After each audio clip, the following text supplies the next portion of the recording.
ज़िला रिपोर्टर ॼाण शहर मोहम्मद सफ़र सेवाणी सेवण में सत मुहर्रम अल हराम जे ॾींहुं सब्ज़ वारी सादात जी सरबराही में सब्ज़ वारी सादात सेवण जे पिण तां ज़ुल्झना जो जुलूस बरामद कयो वियो जेको रिवायती रूट तां थींदो हज़रत कलंदर लाल शहबाज रहमतुल्लाह अलैह जी मज़ार जी क़दीमी अलम पाक वटि पहुतो जिते मजलिस पढ़ी वई। मजलिस पढ़ी वञण खां पोइ ज़ुल्झना जो मातमी जुलूस पंहिंजे रिवायती रूटनि खां थींदो।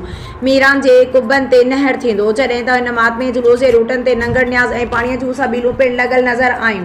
जॾहिं त हिन ज़ुल्झना जे मातमी जुलूस में सेवण पुलिस जे तरफ़ां सिक्योरिटी जा सख़्त इंतज़ाम पिणु कया विया हुआ।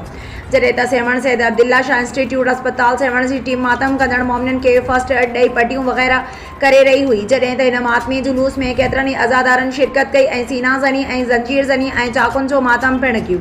जॾहिं त म्यूनिसिपल कमेटी सेवण जा इंतज़ामिया तरफ़ां सत मुहर्रम अल हराम जे ॾींहुं सब्ज़ वारी सादात तरफ़ां निकितल ज़ुल्झना जे मातमी जुलूस जी रूट जी सफ़ाई पिणु कराई वई हुई।